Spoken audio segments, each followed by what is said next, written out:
وەختتان وخێر. جلوەکانە شەڕە فلستین نواندنەکانی و خوێندنەوەی کوردان.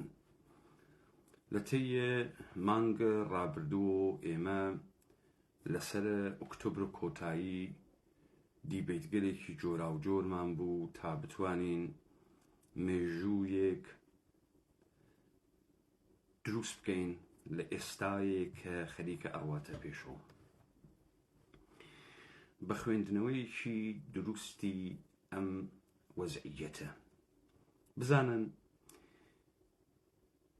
یەکێک لە گرفتە سەرەتاییەکان و ئیبتیداییەکانە نەبوونە دەسەڵاتە گشتیە کوردان ئەوەسە کە هیچ کەسێک لەم سەرزەمینە وەختی دەسەڵاتێکی گشتی نەوێت خۆی بە مەسئول لە بەرامبەرە اتفاقاتێک لە ناو کۆمەلگا و سەرزەمینی ئەڕواتە بەرەو ناوێنیت.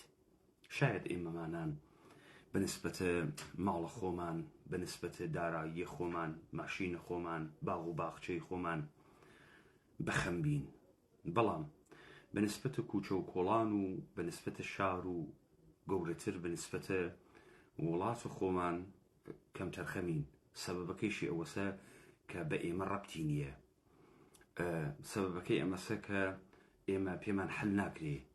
بۆیە ئێمەمانان جوابە اتفاقاتێک لە سەرزەمینەکەمان ئەکەوێ نادەین و ئێمە ئەگەر دەسەڵاتێکی گشتیمان بواە تەبیعەتەن وتەبێژی وەزارەتە دەرەوەمان هەبوو کە هەر کەسێک کە بەرامبەر ئێمە قسەی ئەکرد هەڵوێستی هەڵەگرت. یەکێک لەو نواندنانەی کە ئەم شەڕە فلستینە دروستی کرد قسەکانە کەسێکی شەوفێس لەسەر بوو تحت ناوە هاوڵاتیەکی یەهودی یا جوولەکە کە ناوزەدی شەکرێ بە نوێنەرە جوولەکەکانە سەرزەمینە ئێمە. لەوێ من تەرحە مەسئلەیەکم کرد و یەخەم پێیان کرد. بزانن ئێمە متتەهم کریاگین بە کارێک نەمان کردگە. یەهودی ئوستادە شکایەتکردن و دادگا بردن و نان لە پشتە دادگا خواردنە. ئاخێزە کوردەوارە سەربەخۆ یەخەی بە کابرایی بەناو یەهودی گرت و پێی وت کە تۆ ئیتتهامە واهی ئەدەی لە خەڵکە کورد کە خەڵکە کورد بە شێوەیە سیستەمیک و سیستەماتیک ویستوێتی ئێوە پاکتاوە بکات تا ئێوە بێن بە درێژایی چەند قەڕن خۆتان بشارنەوە و لە ناو جامعەی ئێمە دەرنەکەون و کۆمەلگای ئێمە دەرنەکەون و ئێمە نەتان ناسین و دەرنەکەوتنتان لە پشت بیانووی واهیە کوشتنە سیستەماتیک، کڵاوبەرداری، کڵاواتکردنیکی ئێوە گەلە بۆ شاردنەوەی نیەتە ئەسڵیە ئێوە. و بۆ ئەوەڵین بار ئەوە ئێمە بووین کە بەرامبەر بە اتفاقاتێک لە سەرزەمینە ئێمە ئەکەوێت و هەر کەسێک کە قسە ئەکات نەزەرمان هەست و دەخاڵەتی تیاکەین. سەوارە بەر ئەم مەطلەبە و ئەم مەسئلەیە کە بەحسم کرد گەرەکمە بێمە سەرە مەقولەیە کە لە جلوەکانە شەڕە فلستین دەرەکەفێ. بۆ ئێمە ئەم ئۆکتۆبرمانە ناونیا ئۆکتۆبر کۆتایی؟ سەبەبی چی بوو؟ چه فەرقێکی هەبوو؟ چۆن واقعیەتە سەرزەمینە ئێمە ئەگۆڕدرێت؟ من محاولە ئەەکەم ئەمانە جواب بدەمەوە. ئەوەی وا لە ئۆکتۆبر کۆتاییە ڕوویدا شکاندنە دەمامەکە نظام سوڵتە بوو. نظام سوڵتە ئەوەی کە زەختی بەسەر تۆوا کردگە، ئەوەی کە تۆی داگیر کردگە. ئەم نەزمە سوڵتە سێ کۆڵەکەی هەست. یەکێکی سەرمایەداریە، یەکێکی دەوڵەتە، یەکێکی میلەتە کە خەریەوە بکەیتەوە ئەوێتۆ سەرمایەداری وە دەوڵەت ملەت. ئۆکتۆبر و کۆتایی ئەو هەیکەلە درعەی نظام سوڵتەی شکاند. بۆیە نە عەلیە خامنەی پشتی کرد، بۆیە ڕواڵەتە دەوڵەتە ئێرانی دەرخست، ڕواڵەتە نەبووگە شتێک بەناوە محوەرە مقاومەتە شیعی دەرخست، بۆیە ڕووبەی بۆش و بەتاڵی دەرخست، بۆیە ئیسلامی سیاسی نەووجی بەتاڵی دەرخست. دەرکە ئەمە مستەلزمە خوێندنەوەیە ئەو دێڕە ئەوڵە بوو کە من وتم چۆن ئەم دەمامەکە شکیا. بۆ فەحمە ئەمە ئێمە ئیشی بزانین ئێمە گەلە ئینسان ئەگەر وام بگرم لە هێگل ئێژێ من بووی مینروام کە شەودێت هەڵ ئەفڕم، یا فەلسفە کە شەودێت هەڵ ئەفڕێت. یعنی چی؟ یعنی دەرکە ئێمەیە ئینسان لە هەر شتێک لە سوورەتە متکاملی و بەرەو سوورەتە ناقسی ئەڕوا. منزورم لەمە چییە؟ بۆ یەهودیە ئیدعا ئەکا ئێژێ لە سەرزەمینە کوردان ئێمەیان بە سوورەتە سیستەماتیک کوشتگە، سەوارە بەرماجەرای هۆلۆکۆست و ئاشویتس ئەم قسەکە، سەوارە بەردادگاکانە نۆرنبرگ ئەم قسەکە، سەوارە بەر ئایشمنە لە ئورشەلیم ئەم قسەکە. ئەو یە تەسویرێکی متکاملی لە مەزلومیەت و قوربانی بوون جووی وا لە مەدەنەزەرە لەوێ حرەکەت ئەکا و تەئەمینی ئەدا و ئێژێ ئەم مەقتع تاریخیە هۆلۆکۆستە نەتیجەی هەڵسوکەوتە زد جوولەکەیە جیهانی بووگە ئەو ئوروپا تەعمیم ئەدا بە جیهان. بزانە ئەگەر داروینێک تێت و ئێژێت ئینسان سوورەتە تەکامل پەیداکردگە مەیمونە، لە مەیمون حرەکەت ناکە بە ئینسانەکە، لە ئینسان حرەکەت ئەکا و بە مەیمون ئەکا. یعنی ئینسان سوورەتە متکاملە مەیمونە. ئۆکەی ئاخەزە کوردەوارە سەربەخۆ هاتووتی لەم گۆی زەمینە فقط لە سەرزەمین کوردەوار، یعنی لە کەنارەکان دەریای سپی و مەدیتەرانەوە تا کەنارەکان دەریای ئەمان سەرزەمینە کوردەوارە، وەگرا حەوزەی تەمەدونیە، ووتی فقط لەم سەرزەمینە ئینسان ماگە. ئەمە لە کامە خانەشۆتێت لەوەی کە ئێمە لە هەزاری سەووەمە لە وەزعیەتە عالیە وڵاتانە سەنعەتی و پاش سەنعەتیە ئوروپا و ئەمریکای. یعنی سوورەتە متکاملە دەوڵەت ئەوێنین، سوورەتە متکاملە شەهروەند ئەوێنین، و لەمە ئەتوانین حرەکەت بکەین و دەرک بکەین کە ئینسان ئوروپای چی شەکلی بکەن. بەدیتنە دەوڵەتە ئەمریکا، بەدیتنە دەوڵەتە بریتانیا ئەتوانین حرەکەت بکەین بکەوینە ڕێ و دەرک بکەین هەنریە هەشتۆم چۆنوگە.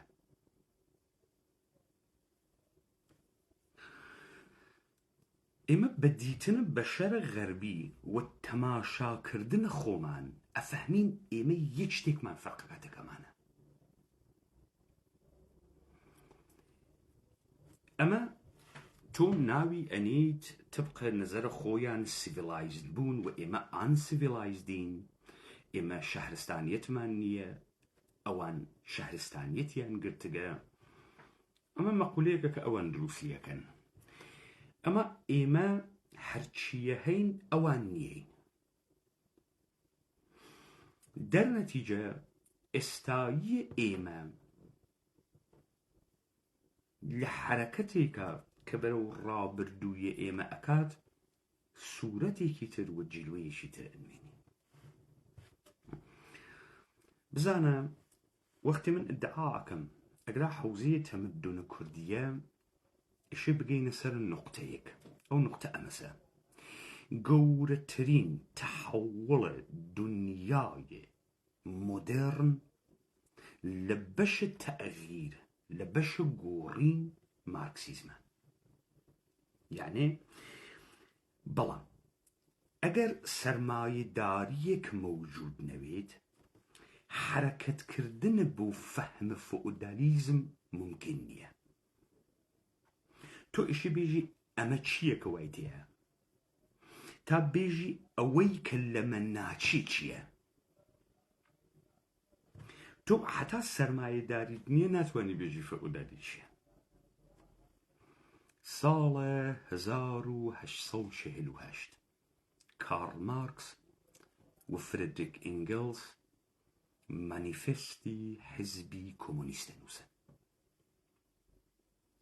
مانیفێستی حزبی کۆمۆنیستە مانیفێستێکە کە سەوار بەر ئینقلاباتە 1848 ئوروپا تێتە دەرەوە. ئەمە جالبە، ئەم بەیانیە سیاسیە لەلایەنە مارکس و ئیتر ئیدامە پەیاناکە بۆ هەڵگیرساندنی ئینقلاب. بەڵکو مارکس و ئینگلز لە 1848 بەبعد لەسەر پرۆژەیە نەغدە ئیقتسادە سیاسی کارەکەن، شتێک کاملەن بەپێچەوانە. گەرچە فەهمە ئیقتسادە سیاسی واجب بوو، بەڵام متریاڵە ئەو تەغییری حاصل نەکرد. یعنی چی؟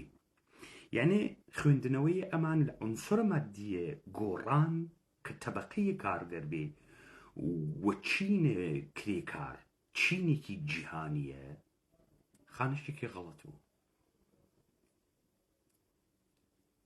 هیچ وەخت تەبەقەی کارگەر تەبدیلە بە مەردم نەبوو، هیچ وەخت قەستی پەیان نەکرد، هیچ وەخت لە کارخانە نەهاتە دەرەوە، هیچ وەخت ئینقلابی نەکرد.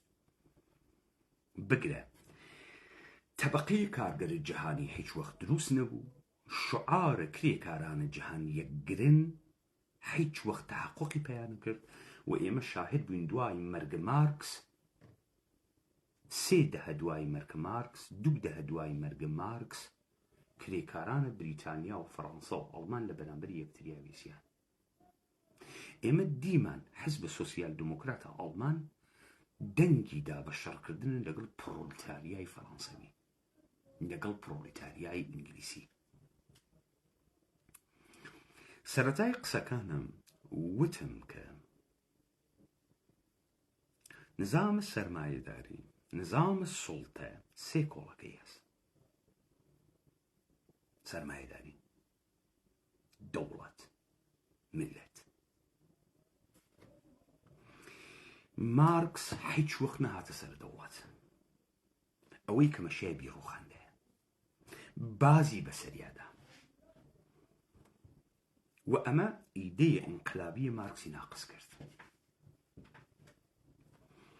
نەهات چۆنیەتی شەکڵگیریەکەی بەحسکات، نەهات بێژی چه شکلی لە جێگەهای مختلف دنیا دائەنرێت و منزوری لە دەوڵەت چییە.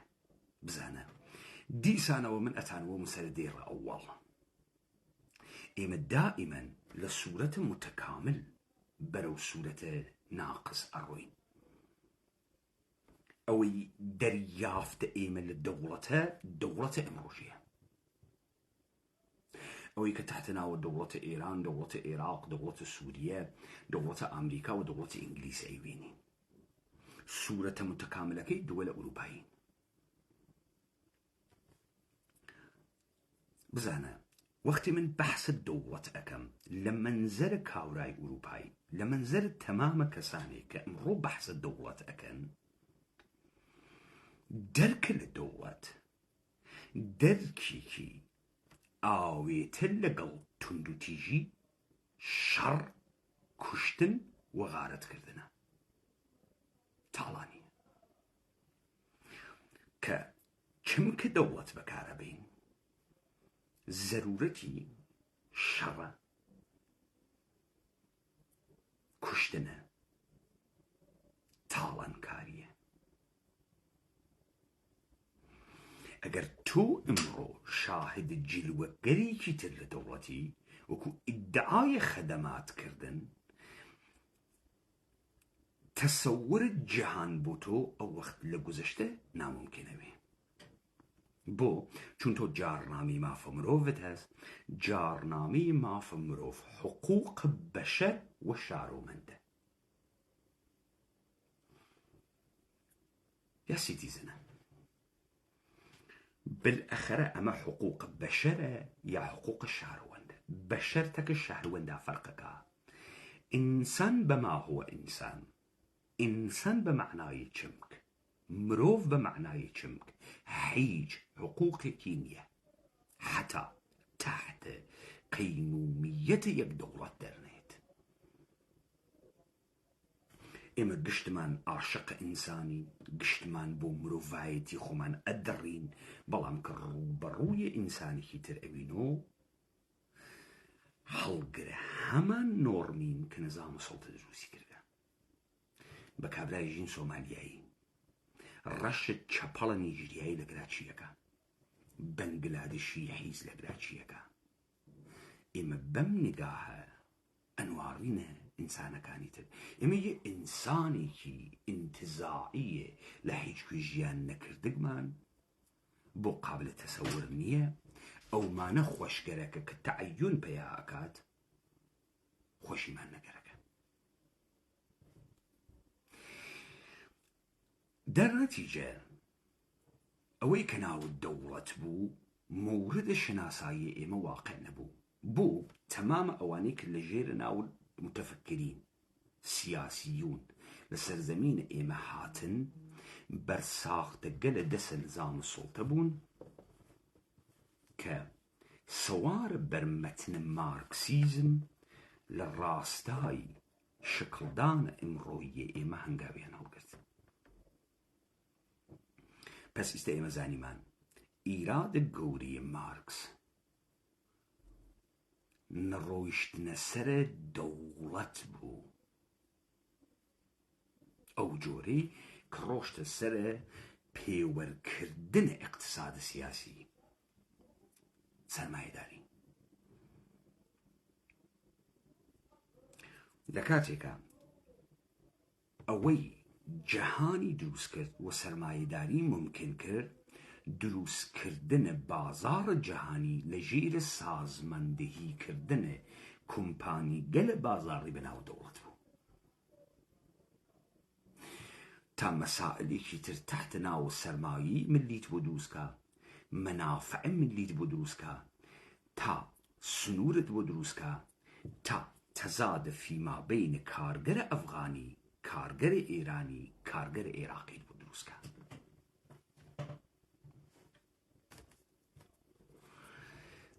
تا ئەم دەقیقەیشە و تا بەر لە ئاخێز هیچ دەرکێکی دروست بەرامبەر بە دەوڵەت مەوجود نییە. وە گشتی سوورەتە مەطلوبە ئیمڕۆ تەعمیمەدا بەڕابردوو. مەسەلەن ئیدعا ئەکات یەک خلافەت عوسمانیەک مەوجود بووگە کە ئیشی ئەم خلافەتە عوسمانیە خەدەماتی داوێت، شەحنەی بووێت، ئەرتەشی بووێت، دەستگاهە باج سندنی بوویت. وها خلافەتێک نە مەوجود بووگە نە ئیمکانە بە وجود هاتنی بووگە. جلوەکانە شەڕە فلستین یەک ئیتفاقە بۆ ئێمەگەل قابل تەسەور نییە کە ئینسان گەلێک ناچنە ژێرە بارە تاریفە دەوڵەت ملەتی. مەزایای دەوڵەت ملەتی قبوڵ ناکەن. هەیمەنەی دەوڵەت ملەت وشکۆه دەوڵەت ملەت ئەشکێنن. ئەم ئینسانانە کێن؟ ئەم ئینسانان لە سەرزەمینە کوردەوار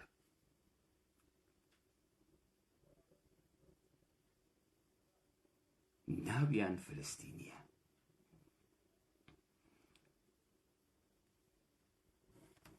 جەهانە سەرمایە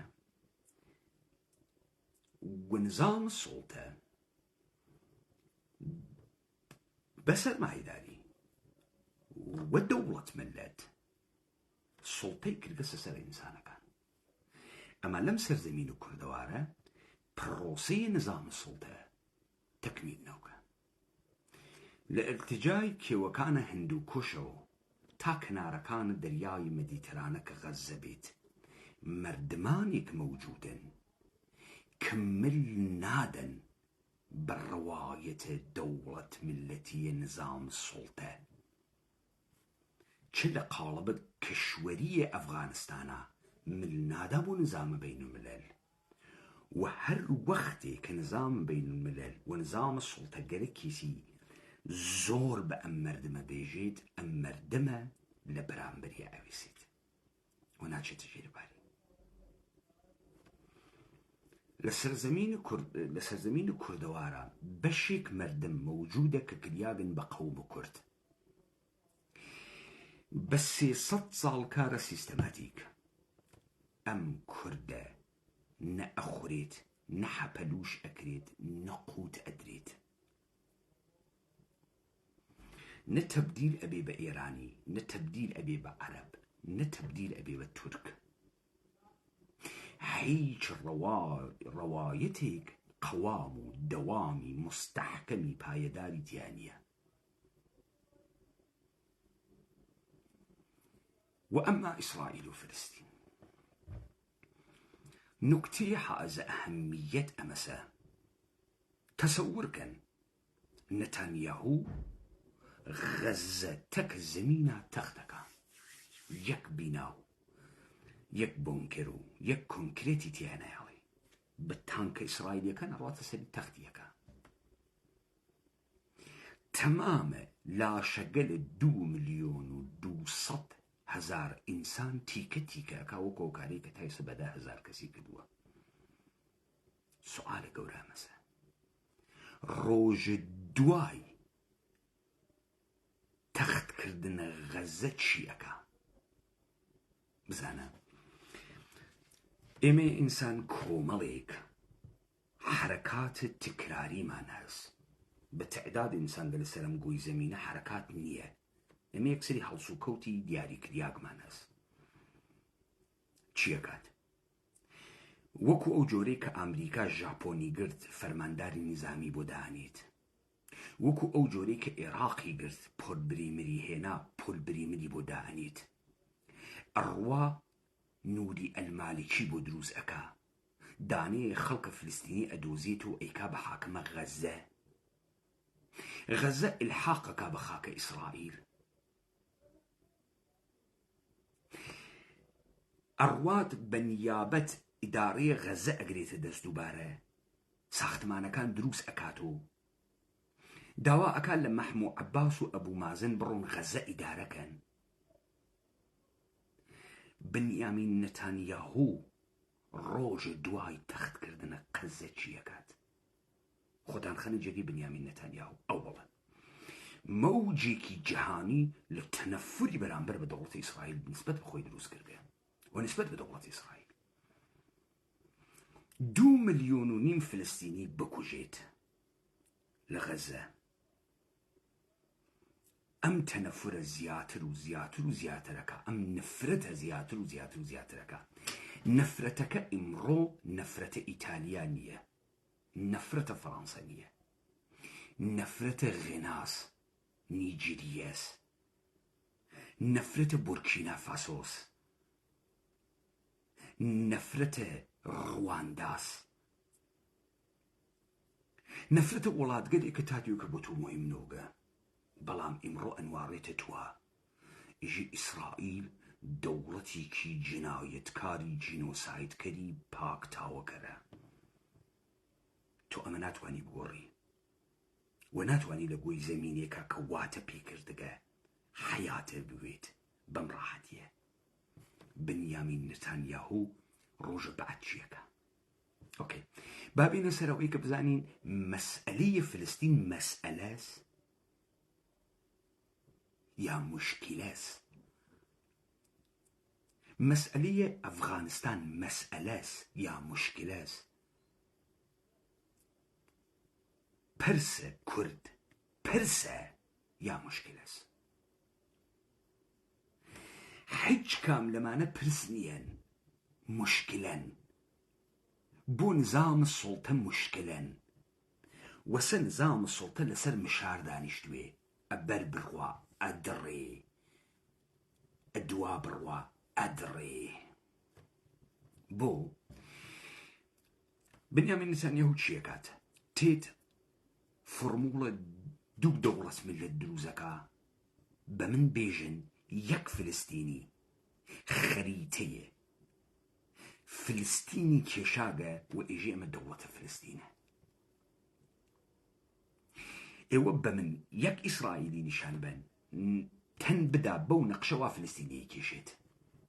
نە ئیسرائیل ئەچێتە ژێرە بار، نە خەڵکە ئیسرائیل ئەچێتە ژێرە بارە نەقشەی فلستینیەکان، نە فلستین نەقشەیە فلستینە کێشێت. تو دەوڵەت لەکوێ داهەنی؟ لەکوێ دەوڵەت دانی؟ یەک فلستینی خەریتەیە، فلستینی نییە بۆ داتی. ئەو سوالە بۆ ئێمە ئەمان کرد لەم حیزبە قەومی تنیشیانەی کورد. تو دەوڵەتە کوردی لەکوێ دانی وەختی خەریتە نییە؟ سنوورە ئەم کوردە قەومی تنیشیە وا لەکوێ؟ چۆن تا کرماشان هەست؟ لە کرماشان نییە. چۆن تا ئیلام هەست؟ لە ڕسان نییە، وەرماوان نییە. چۆن وەرماوا هەست کاکوویەوە بۆی ڕەحمەت نییە، شارە کورد نییە؟ چۆن شارە کورد نییە، ئەهواز نییە؟ کوێز ئەم نەقشەیە کوردە قەومی تنیکیتە؟ کێ تەئیدیەکە؟ کێ؟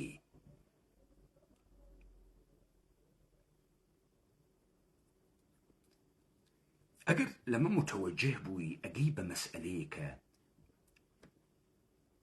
ئەمەی کەوا لە ئەگرا پرس نییە تا تۆ حەلیکەی، پرس نییە تا تۆ وەڵامی بیتۆ. ئەمە مشکلەس، حەل ناوێت. ئەمە پێشەی لای زامە، لەبەی ناچێت. نظام سڵتە لە سەرزەمینە کوردەوارە کڵاپسی کردە، لە ئیمتداد هندوکوشۆ تا ئەلبرز و زاگرۆس تا کەنارەکانە مەدیتەرانە و ئاناتۆلی. نظام سڵتە لە سەرزەمینە کوردەوارە بە دەستە ئینسانە کوردی کڵاپسی کردە. سەرمایەی هاوردگە نەیتوانیگە دەوڵەت میلەت دروستکە، ناچێتە ژێرەباری. چی ناچێتە ژێرەباری؟ تەمەدونە کوردان ناچێتە ژێرەباری.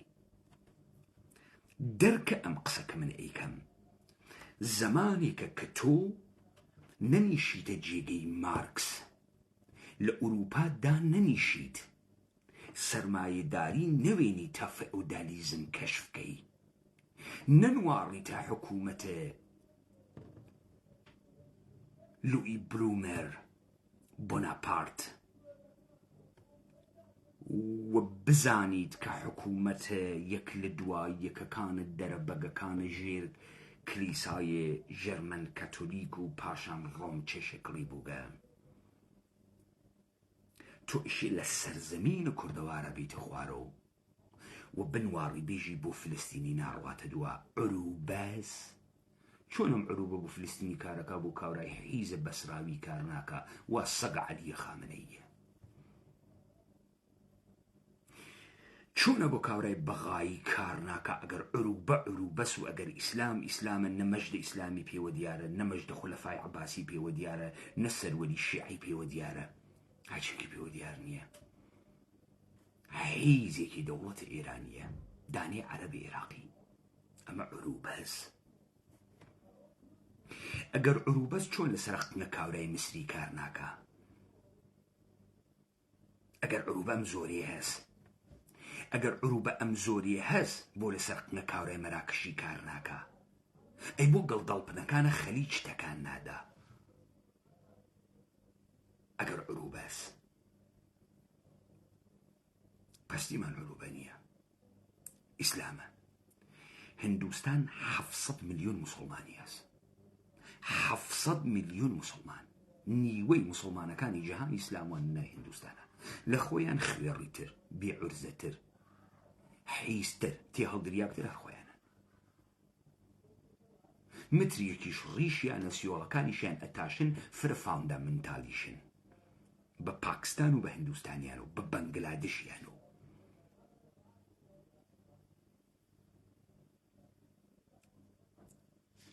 ئیسلامیش نییە. ئەم ئیسلامە هەر بەناو فلستینی لێنە دریاگە، حیانەن بەناو میسریەکی تێ هەڵدریا بوو، ئوردونیەکی تێ هەڵدریا بوو، لوبنانیشی تێ هەڵدریا بوو، سووریەکی تێ هەڵدریاگەشی لێ دریاگە. ئەی بۆ قناوان تەکان نادا.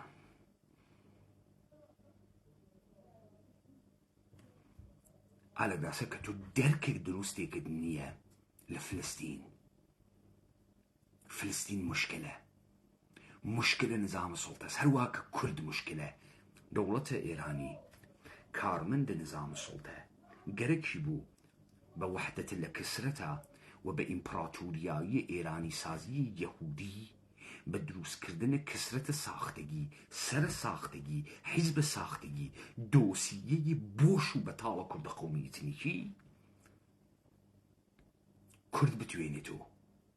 ئێمە کرۆکی ماشکاند لەسەر ئینقلابە ژنانە بازی دەوڵەتی ئێرانی شکیا، تەواو پەلوەس کریا دەوڵەتە ئێرانی.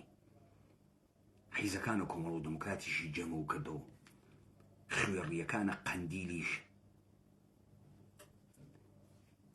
خەریکی سنوور پارێزین. ئەوانەی ئیقلیمی کوردستانی شاروانی هەولێر و شاروانی سلێمانین ئەو قەننا و فەسادی یەهودانەی خۆیانە خەریکە نابوودەون.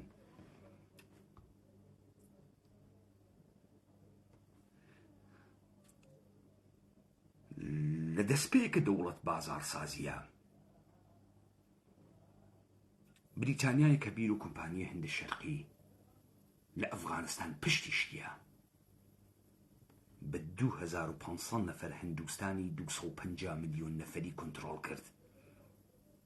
3 جار لەشکەری کێشە ئەفغانستان شکیە.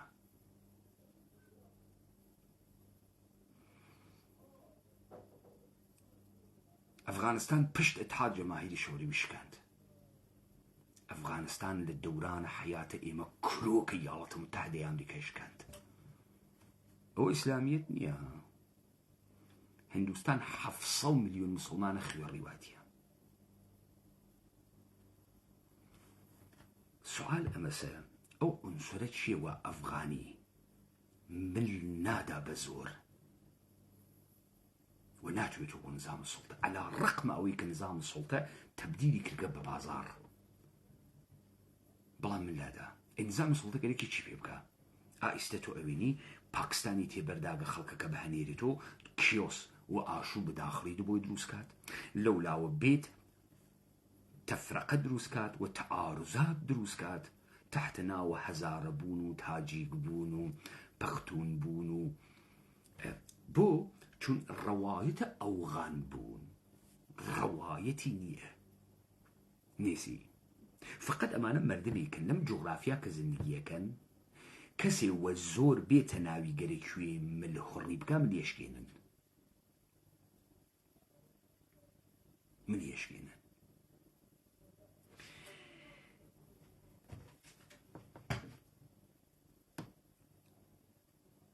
دەرکە سەرزەمینە ئێمە نە لە حرەکەتێکە لە ئوروپا ئەکرێ بەرەو دواوە لە ئێستایی متەکاملە ممکن نییە. ئەگەر تۆ گەرەکتە سەرزەمینە ئێمە دەرکەی جا ئێشێ لە فلستینی و حرەکەت کەی بزانی ڕابردوو ئێمە چۆنوکە. ئێشێ لە ئێمەی کورد و دەست پێ بکەی بزانین ڕابردوو ئێمە چۆنوگە، لە ئەفغان و دەست پێ بکەی بزانین ڕابردوو ئێمە چۆنوگە. بۆ تۆ جالبە لەم تاریخ بەرساختە لە سەفەویە نەبووک ئەمە ئەفغانێکە تێت سەفەویە لە بینەوات. گەورەترین ئیمپراتورە گەردەنکەشە شیعە وا خەلیفەی موسلمینە عوسمانی بەدەستی و زەلیلە دانەیە ئەفغان تێت و لە بینیوە. بۆ ئێوە جالبە حکوومەتە گەردەنکەشە کلیسایی کەوا لە ئورشەلیمایشە بەدەست کوردێ نابوود بێت بەناو سەڵاحەدین ئەیوبی بەحسم ئەمە نییە کە من مێژووە یا مێژوو نییە ها نا بەحسم ئەمە نییە بەحسم شتێکە کە تۆ چ دەرکێک ئەەکەی لە مشکڵێک کە گرکتە ماسماڵی بکەی فلستین پرسە بەچی حەلیەکەی ئەگە پرسە حەلیکە ئەدەی حەلیکە ئەفغانستان چی پرسە دادێ حەلیکە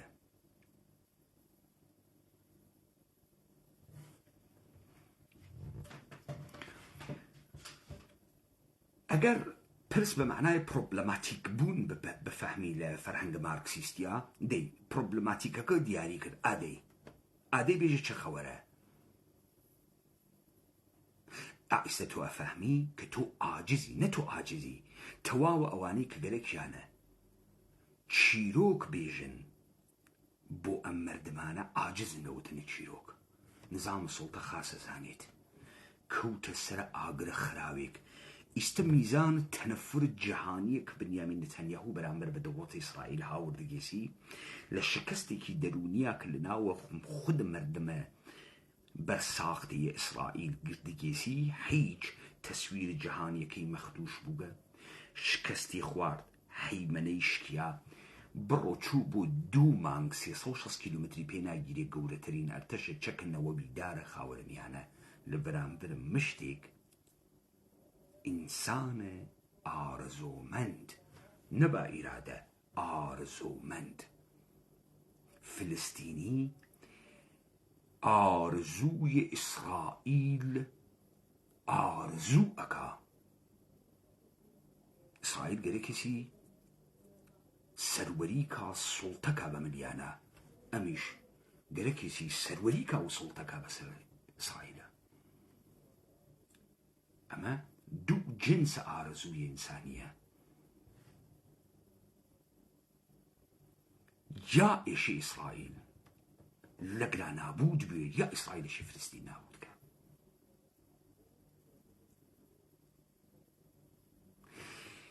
بە پێش چاوە دنیا کۆمەڵێک هاوردە لە وڵاتەکانی ترۆ هاتکن سەرزەمینە خەڵکیان داگیر کردگە ئەگرا فقط زەمین نییە داگیر کریاگە ئەگرا کەرامەت مەردمێ داگیر کریاگە سەروەریە مەردمێ داگیر کریاگە ئەگرا ئینسانبوون مەردمێک لە بین چووگە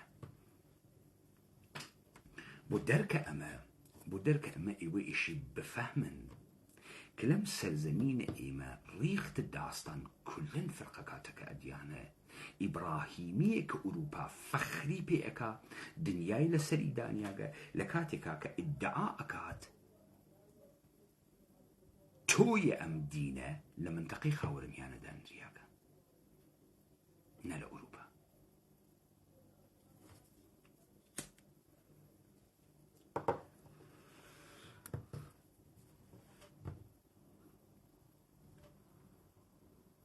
ئاخێزە کوردەوارە سەربەخۆ خەریکە کارێک دەکات سوار بە ڕابردووی خۆی ئەو ڕابردووە چییە؟ من بە ئێوە وتم لە سوورەتە متەکاملە دەوڵەتگە لە ئەمڕۆژەی حرەکەت مەکەن بۆ جامعی ئێمە تا بڕۆن سوورەتی ناقسی بدۆزنەوە دەرکە لە دەوڵەت دەرکە من لە دەوڵەت دەرکە شەڕ کوشت و بەڕ تاڵان نییە دەرکە ئێوە ئەمەسە دەرکە ئێوە تەموچینی چەنگیزە سەعدە ئەبی وەقاسە سەلیمە عوسمانیە دەرکە ئێوە یەک گەردەن کەشە مفتخوەرێکە کە شمشێر واوە دەسوە عەربەدە ئەکێشێ ئەنتەری ئەکا داوای پوڵەکا و خەڵک بەکۆی دەکە بەڵام هیچ کام لە ئێوە نە لە خۆی سوعالەکە نە لە خۆی ئەپرسێ تۆ ئەگەر بەم حرەکەتە بڕۆی و ئەم یەکدەستسازی و سادەسازیە لە کل تاریخ جەهان بکەی و تەنەوع سەرزەمینی ئێمە دەرنەزەر نەگری چ جوابێک بە فلستین بە کوردە قەومی ئیتنیکی و بە ئەفغان ئەدەیتەوە چ جوابێک ئەدەیتەوە لەگرا ئێوە ئیشی یەکشت بزانن، ئەویش ئەمەسە. لە سەرزەمینە ئێمە هەمیشە ئینسانێک پەیا بووگە لە دەورانێکە کە لە ناو دڵ ڕەنجەکانە خۆی هاتکەسە دەرەوە. ئینسانە مەعمولیەک بووگە، نەچووگەسە ئەشکەوت، ڕیازەتی نەکێشاگە تاخوا پەیامی بۆ وەسڵ کات لە وەحیۆ، برسی نەوگە و جنس نەکات، ڕیازەت بکێشێت و با لە خۆی وەکو یەهودی هندیەکان. ئینسانە عادیەک بووگە کە تێت دیعایەی تازە ئەکات، تەرحە تازە ئەخولقێنی. کەمەربەستەکان قەت بەستەی یەکتاو نیشتن بە ئومید پەیدەنگە ناگا. ئەم کەسە ئەناسرێتەوە لەلایانە ئینسانگەلە ژیرە ئەم سەرزەمینەیە. باوجە مۆدەرنیتە هیچێک نییە بێجگە لە گۆڕان.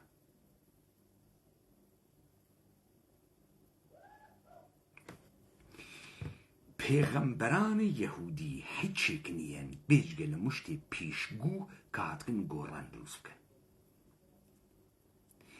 عەزیز،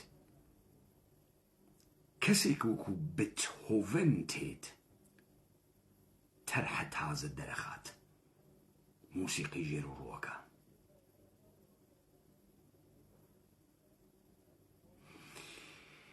لەم سەرزەمینە ئێمە دەوران بە دەوران ئینسانێک تێت و ئینسانگەلێک تێن کە تەرحە تازە دێرن. ئاخێزە کوردەوارە سەربەخۆ تەرحە تازە دروست ئەکا و تەرحە تازە دێرێ. ئەمە نەکارە زانکۆوە، نەکارە دانیشگاهە، نەکارە مزگەوتە، نەکارە ئەشکەوتە، نەکارە تەکیۆخانە قاس. ئەمە تاکە ئینسانێکی گەرەکە کە ئیتفاقێکی تیاکەوێت کە لە ناوی مەردمی ترا ناکەوێ، یان نبووغە یان لە ناو دڵ زامەکانە خۆی وتێتە دەر. هەر کەس بزانۆش یاگەی شۆنە دوڕ، هەم شێرە مەسن هەم سەیفە سەنبڕ.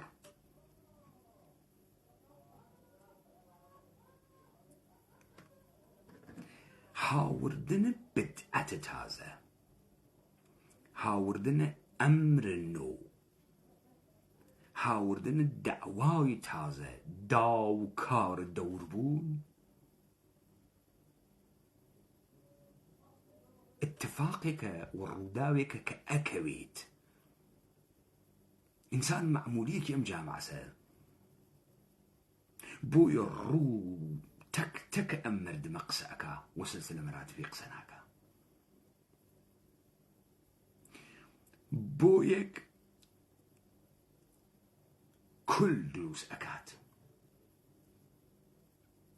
من ئەزانم ئەمە قابلە دەرکە بۆ ئێوە نییە، ئەزانم قابلە دەرکە بۆ ئێوە نییە، هەتا بۆ ئەوانەی شێکە خۆیان بە خوێندکار ئەزانن و متەفەکر ئەزانن و حەز بە ئەم متەفەکرینە غەربیەکە نەزانم قابلە دەرک نییە. لە مەجالە ئەم دیبەیتە ناگونجێت. من ئەمانمە پێشووتر لە دیبەیتەکان تراوتکە. پس تۆ لەگرا یەک چ دەوێنیت؟ ئازادی ممکن ناوێت مەگەر ئاخێز جەهانی وێت. هێزە ئاخێز جەهانی نە تەبەقەیە پرۆلتاریایە ئەکسەریەتە معرفی کریاگە لەلایەن مارکسە کە نە ئەکسەریەتە، نە جەهانیە، نەتەوانە ئەتحادی جەهانی هەست، بەڵکو عنسوڕ مادی ئەم انقلابە. بزانە ئەدیانە ئیبراهیمی، ئەدیانە هندی منتەزەرە منجین. ئینسانە مۆدێڕن منتەزەرە انقلابە تا وەزعیەتە ئێستایی بگۆڕێت.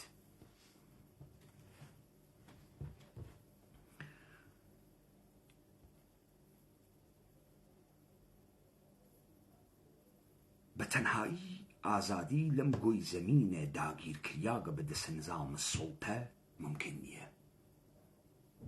هیچ کەسێ ناتوانێت بە تەنهایی ئازاد بێت. هیچ قەومێک ناتوانێت بە تەنهایی ئازاد بێت.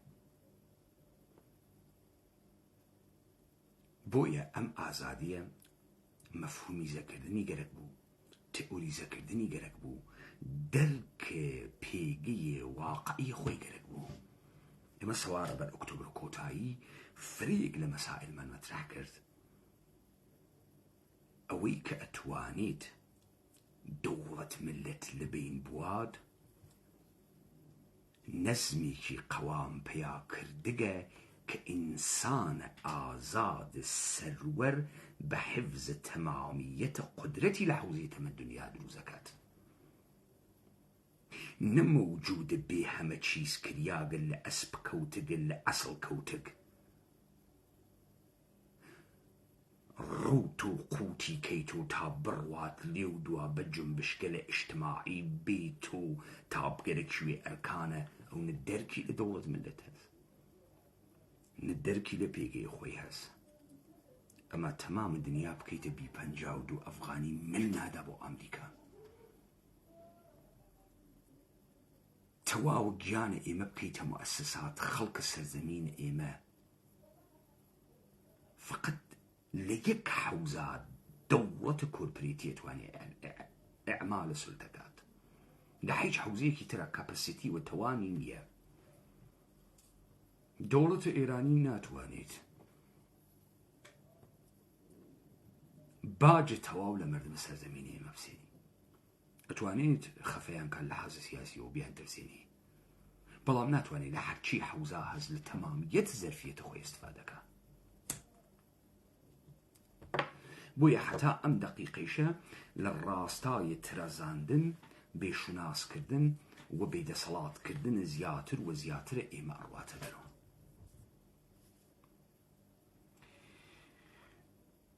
من ئەم دیبەیتەم وەکو مقدمەیەک لە فەیسبووکا کرد، مفەسەلەکەیم لە کڵاب هاوسا دوێشەوە بەحس کردگە لە گەڕانەوەی سەرەتاییە و ئەم مەقولە ئەدامادەم فقط گەرەک متوجه بوون والتوجه بەمە بکەن و لە خۆتان سوال کەن بنیامین نەتانیاهوو دوای تەختکردنە قەزە چیەکات.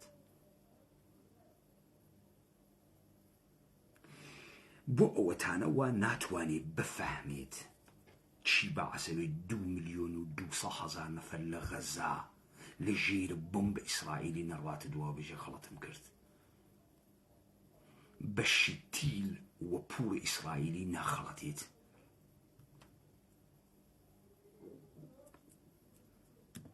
دەرکە ئەمە نە بە ئادرسە ئینحرافیە ئیسلام بازیتان و ممکنە، نە بە ئادرسە منحرف عروبە بازیتان، نە بە قەواعد دەوڵەت ملەتیتان.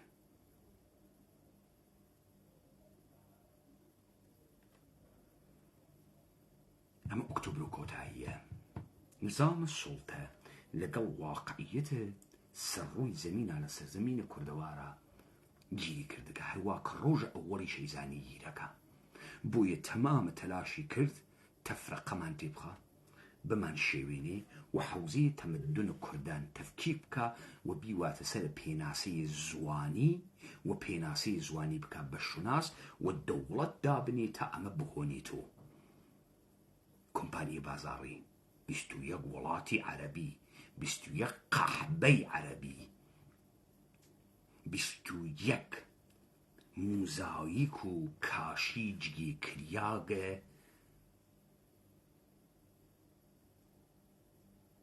خەڵکوە کۆیلەکەرە نووسینگەیە بازاڕیە دەوڵەتی.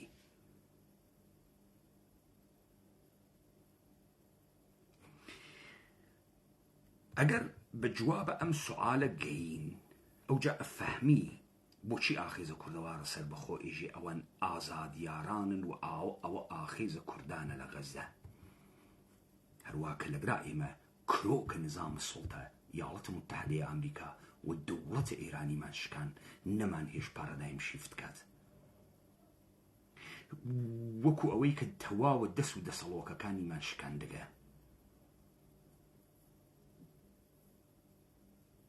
نظام سڵتە لە سەرزەمینە کوردەوارە پشتی ئەشکێت و ناتوانێت تەبعاتە ئەمە بگۆڕێت.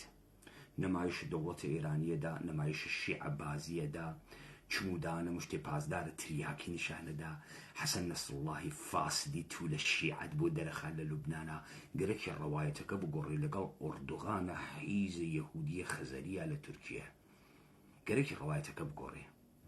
لە کناریشی و گەرەکی واقعیەتە مردمانە سەرزەمینە ئێمە و حوزەی تەمەدونیە کوردان بگۆڕێت و ئێمە تەفرەقەمان تێبخات و مردم کاتە دژمنە مردم.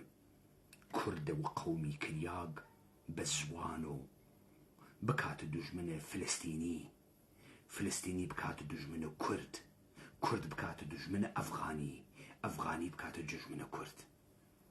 نا ئەمە حوزەی تەمەدونە کوردانە، ئەمە ئینسانە ئازادە، سڵتە قبول مەکرە، سەروەرە کوردیە، لە حەزارەتە کوردیە. نظامە جودۆ کریستیانەتیە ئوروپاییە شەڕ تا ئەم دەقیقە نەیتوانیگە سڵتەی تام و تەمام بکات و شکستی خواردە. ئۆکتۆبرە کۆتایی اتفاقاتە گەورەترێک لە سەرزەمینە کوردەوارە دەستە بەر ئەکات. دایەوە